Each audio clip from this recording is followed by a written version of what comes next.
Good evening, everyone. I'm Mark, your fat whiskey drinking friend, and welcome to the Fat and Black Connection December 19th edition of Podmas. It is December 19th. It is 8:03 p.m. Pacific. I am live tonight. Been live the last two nights. Unfortunately, work has been chaos, and so I couldn't get anything pre recorded and prepped, so here I am. We're gonna have some fun tonight. We're gonna drink some more whiskey. We've had 18 so far. Nick Nean's still number one, and that was night two. So we'll see if anything can top it. But we are moving into a new book. So, of course, we're doing the Whiskey Tour of the World box set. And we're moving to the green box. And this one is called Triumph. So, as always, it's a nice book, or at least it looks like it, with some info inside. So, let's see what we have in this box. Raise a glass to the future. Slanty kanpai sante, skull, prost, cheers. The future of whiskey promises to be exhilarating, with much innovation and excellence yet to be uncovered. As distillers in regions outside the traditional whiskey strongholds continue to refine their craft, we can anticipate many unique and captivating expressions. So, north, south, east, or west, we scour the world to deliver the best. Whether a novice or an expert, join us on this global tasting adventure. And of course, inside the book, there are six, except I've already taken out the one I'll be drinking tonight. Triumph, fortune favors the bold. A global quest. The global whiskey community's thirst for novelty and authenticity is driving experimentation, resulting in exciting blends, new cask finishes, and innovative maturation techniques. These new whiskeys are expanding the horizons of what whiskey can be. The world is watching. And so are you. Again, I am live. It is 8:05 p.m. Left Coast, West Coast, nothing but the best coast, December 19th, for our 19th whiskey.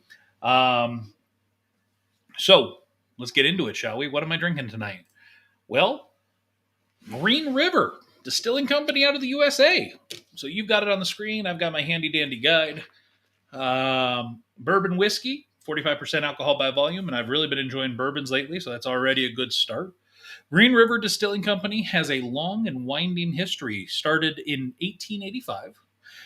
Owensboro based Green River is the 10th oldest distillery licensed in Kentucky. The brand quickly became synonymous with quality and was regarded as producing some of the finest bourbon from Kentucky, known as the Whiskey Without Regrets. The brand has a long, rich history. All right. So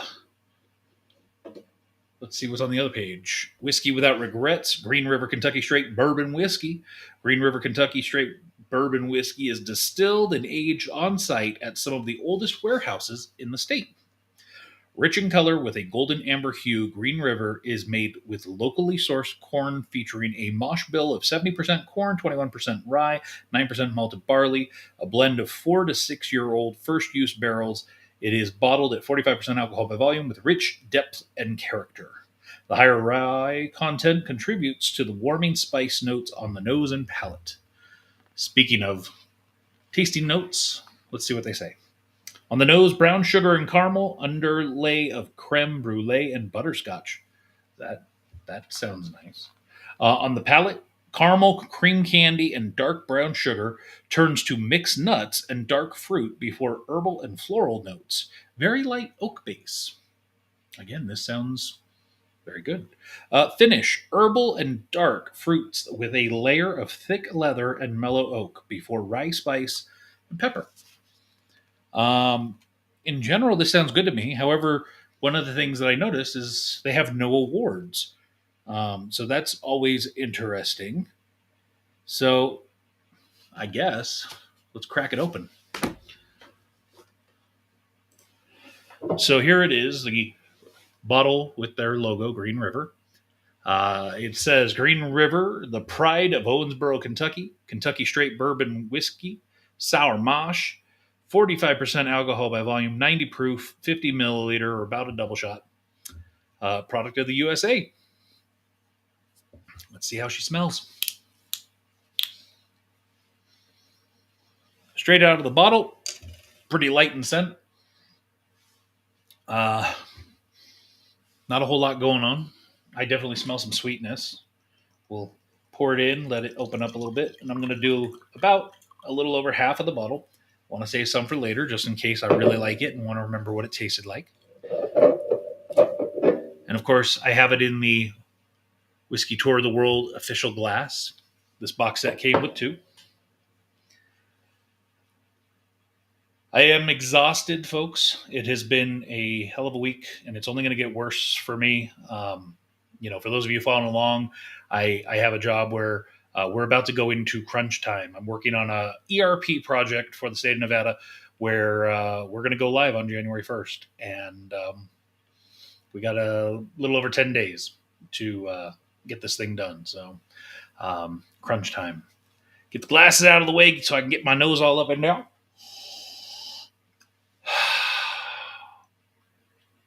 That has a pleasant scent. It is sweet with a little bit of that hit of the alcohol in the back. It's nice. How's everybody doing tonight? Good to see you. Glad you're here.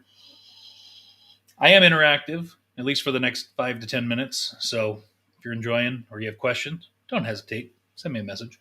Also, give a like and subscribe while you're here. This smells really nice. I definitely pick up that creme brulee. I don't pick up butterscotch, and that sweetness is probably some brown sugar. But let's give it a taste.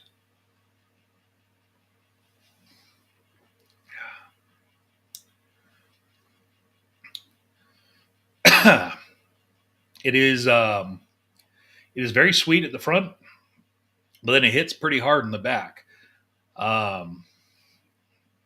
So definitely picking up that brown sugar. Not really picking up any fruit or herbal or floral notes, frankly. But I'm definitely picking up the rice, spice, and pepper on the back end. It's good. I wish it was a little bit smoother. But I definitely think for somebody that is looking for a nice whiskey that they're not planning to sip, that they're planning to like maybe shoot. I could see this possibly being a shooting whiskey because it does hit hard, but it's sweet on the front end.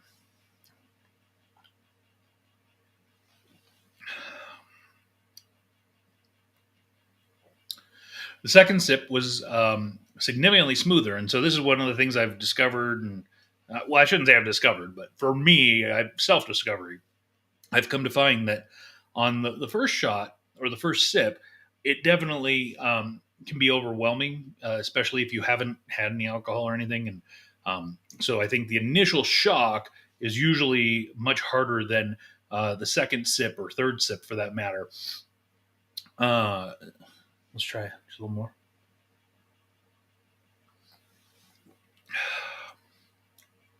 Yeah, that's actually nice. This maybe is a sipping whiskey.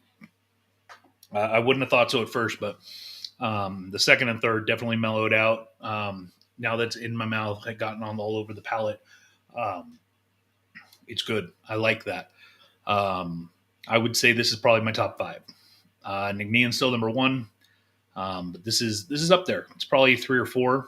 Quite enjoyable. So this was Green River Kentucky Straight Bourbon Whiskey out of Owensboro, Kentucky.